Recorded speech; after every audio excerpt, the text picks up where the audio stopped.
Hacking Company at Remax River City, and welcome to our live stream where we are going to take the stats that the Realtors Association of Edmonton released for November on the entire greater Edmonton real estate market, and we are going to bring them to you as stories because you don't want to have to read those stats.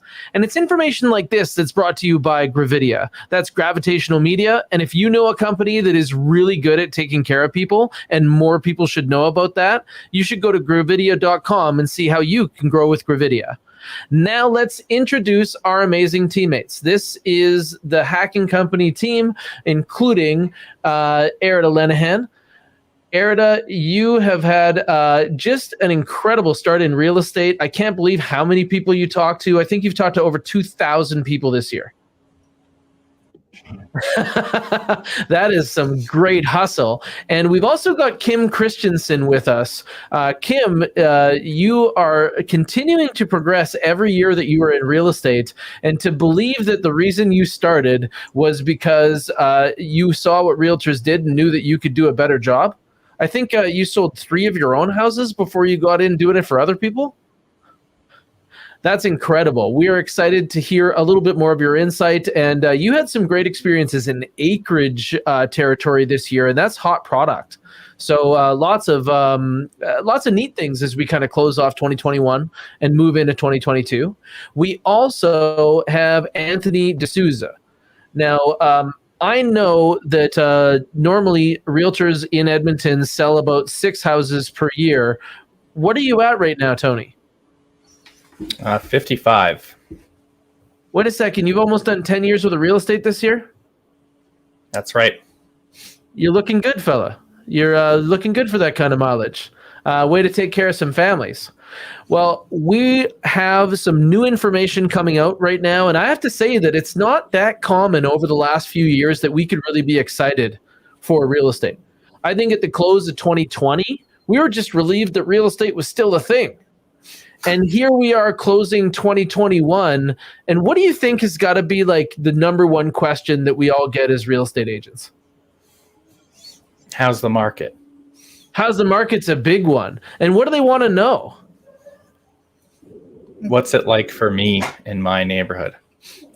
I think that that's where the conversation goes. But how many times have you been asked this question? Is it a buyer's market or a seller's market? Like Tiana, she is our assistant here at Hacking Company, and she has only been with the real estate team for a few months, and I think that she's getting that question quite a bit and talking to you guys as her teammates about that. But Kim, you have some perspective on this. Is it a buyer's market or a seller's market? Oh, well, super exciting for November. We're sitting at about 3.18 for months of inventory. So that's really exciting for November. It's actually a, believe it or not, seller's market right now. Seller's market, that's something that we don't normally hear in Edmonton since like 2014 when oil was at $140 a barrel. And here we are in November of 2021, and we're looking at, you said 3.1, almost 3.2 months of inventory out there. And I think the balance is about 3.5. What's normal this time of year? Normal this time of year is about 4.6. So it's really it's climbing up to a seller's market over the past few months. So this is super exciting and rare for November. Yeah, and even last year, we really felt as though the closing of 2020 was a lot of action in the fall market.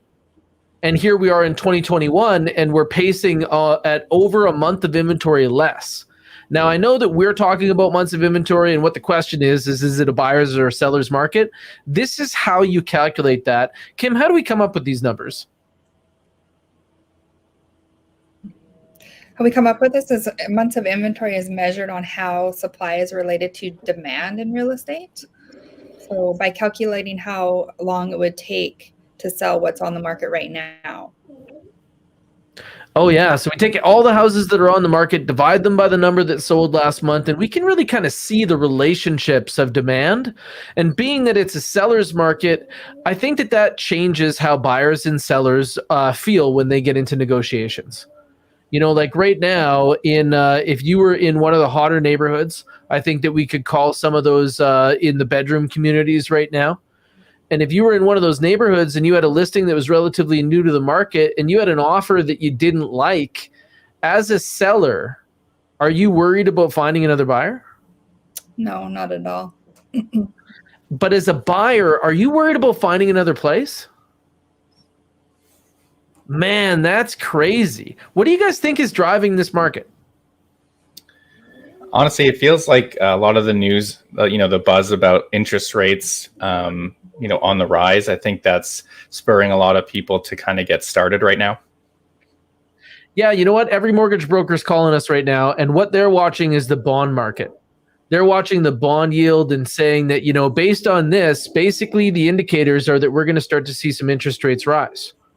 I'm not sure if you guys can hear this, but if it sounds like somebody needs a Snickers, we have our mental health assistant, which is about a 25-pound French bulldog, right here. Hugo is he's just on screensaver right now, but if anybody needs a cuddle, he's ready to go. Now, when we talk about the mortgage brokers calling us, they're calling us on the bond market, and what they're trying to talk to us about is that we should be preparing our clients, because what do they think is going to happen? Interest rates are just going to rise? Yeah. Yeah, they think that's still going to, steadily increase over the next couple of months. And so they're telling us, lock in your rate for, up to 120 days if possible. Yeah, and I think that, go ahead, Kim. So even if you're not quite ready and you're thinking about it, I would go and visit your mortgage broker and get that rate locked in. I totally agree, because how long do they lock in rates now? Up to 120 days. And then if rates go up? If rates go up, you still have that locked in rate. And if rates go down, then you get the better rate. Oh, wow. So that'd be really handy for somebody who might be thinking about waiting for the spring. But if interest rates moved a certain amount, they would want to action sooner. And we're actually seeing a lot of people kind of being preemptive when it comes to that. Tony, what do you think that when we looked at the stats package, what really stood out to you about what's happening in our marketplace? Yeah, for me, it was more the sales to new listing ratio. And so what we were seeing there is we were seeing single family properties and duplexes and townhouses really kind of, leading the pack here. And so when we look at sales to new listing ratio, what we're seeing is, the amount of properties that are leaving the market as sold, as compared to the number of new listings that are coming to the market. And so what that looks like is, let's say there was 10 single family properties that hit the market, 10 of them were selling. And for duplexes and townhouses, we're seeing that for every 10 that hit the market, 11 or 12 were selling. Okay, so what that means is this is being tracked like month to month. So even though there was only 10 new duplex listings in your example, one of the duplex listings that didn't sell or didn't, not necessarily these ones all arrived, but you're just measuring what comes in and what comes off. That's right. And in this month, there was 10 new duplex listings, 11 would have gone off. And if we keep going this direction, we are going to see that that's going to affect other things. We're going to notice that our buyers have to be really kind of like sharky, right? And I think that you've got a couple of buyers that are looking for hot property out there. Hey, Tony? Yeah, definitely got a couple of buyers with their finger on the trigger. They're getting their email updates of the newest listings hitting the market. And they're almost nervously texting me through the day, hey, can we see this one today? Can we get in there tonight? Right. And so they're just, ready to go because they don't want to miss out.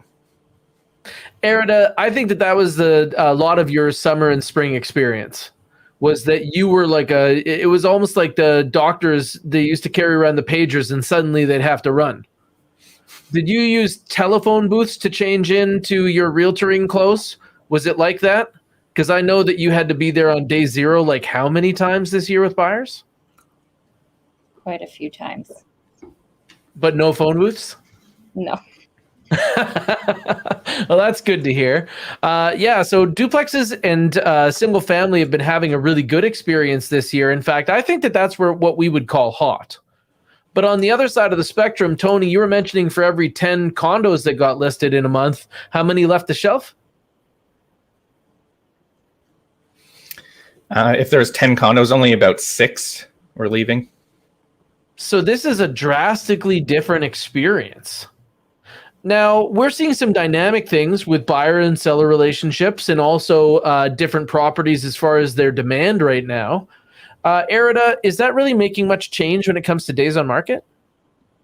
Well, with days on market, like overall, the trend right now is that it's just gradually increasing. So something you'll notice though for the duplexes, they actually had the most drastic change from October to November. So they increased about 10 days more onto the market. So from 43 to 53 days, whereas single family detached and condos only have about a couple days difference.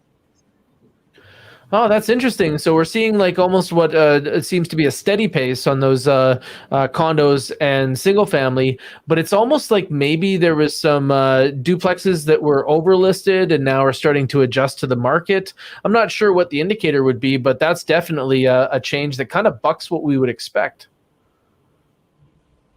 That's interesting. And really, when you're taking a look at the property that's coming new to the market, are you guys seeing multiple offers again? Are we seeing the pressure that we saw in the spring? It's definitely not as frequent, but there is certain instances where it's happening. One of our listings out in Spruce Grove actually went into multiple offers quite recently. Yeah, that's something that we're watching for right now, because a lot of people think that houses actually go down in price in the winter. And they don't understand that the statistics are relative to the demand. And average families are upgrading, and they take part in the market in the spring and summer, and that will affect the statistics. And then in the winter, that group is absent, and it could be that there's more first-time home buyers or other things that might actually change the average price, but let's look into that. So for our recent statistics package, what we saw is that for single-family detached, those properties are moving up in value. A year ago, this was at like $439,000, and now we're up at $456,000. Good news for those Edmonton single-family homeowners. I love the idea that it should feel like somebody in your household kind of got a part-time job in how you've been building equity. Now, counter to that is what we've been talking about with condos. Technically, they're down from 230, almost 231 last year to about 226. And meanwhile, duplex and row houses up very similar to those single-family detached dwellings. Overall, when we take a look at the total residential, the trend is that we're rising. Even though we plateaued over the last 2 months, all of a sudden we moved from 377 to 385 just in the last market statistics. So that could also mean that our luxury segment is continuing to perform like it has this year. $1 million properties are doing really well. And actually, Tony, you're bringing a $1 million property to the market next week, I believe. So we'll be able to tell everybody a little bit more about that segment. Sorry, you were saying? Oh, I just said that's right. I am bringing one of those in Strathcona.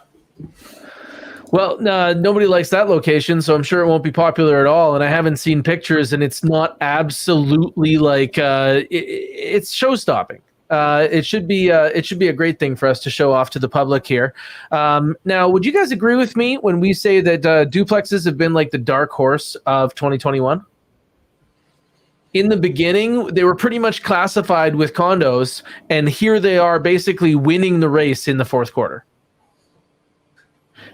I'm continuing to be surprised there, and I would like to invite a lot of the people that have those duplexes that are looking to upgrade to consider this winter market. I think that you're going to have some options at some pretty good houses that come as listings. I think you're going to probably see more inventory than we normally see as like desirable inventory choosing to come to the market in the winter, just given what we're seeing with interest rates.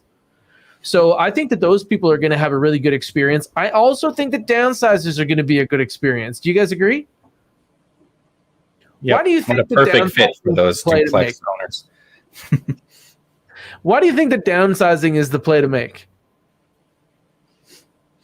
You could probably capitalize on the market right now, right? There's a lot of people that are looking for those homes. And if you're going to be downsizing, the best available property for you as a buyer would be a condo to get the most bang for your buck. I totally agree. You'd be moving from selling in a seller's market to buying in a buyer's market. I think that would probably be the smartest move right now. And for those families that are struggling with this, just know that we have a trusted expert list that can help you. We know moving companies that also do donations to charity and haul away junk. We know transition specialists that can talk to the elderly people that you've been helping out about maybe this winter is the winter that they start to control their maintenance and have better visits with their family instead of watching them shovel the snow out front. These are the things that we really understand from how many families that we've helped. So if you have a downsizer in your life, I think that you might want to do them a favor and call our Fast Agent hotline. Thank you for all of our teammates giving us an update on what's happening in November. All of these teammates are who you're going to be talking to if you call that Fast Agent hotline at 780-909-6770. And that way we can start to pilot a great experience. We've got a full team here. There's people that are experts in marketing. There's teammates to take care of you. There are people to make sure that the showings are done and that feedback is provided. And this is how we have become the highest rated and reviewed real estate team in the greater Edmonton area on rankmyagent.com. And that is the verified review service of Realtor.ca. So thank you so much for joining us. We wanted to give a little bit of insight to what's been going on with the market stats and thank our teammates for all the hard work you've put in this year, setting a record for our team for the amount of families that we were able to save from 3-star experiences with someone else. And if you want more information on how we get so much shine, I think you should go to Gravidia.com where you can grow with Gravidia. Thank you so much for sponsoring our Market Insight. And please, if you enjoy this type of information, know that we're putting up great content everywhere great content can be found. I hope you have a remarkable day and we'll talk soon. Cheers.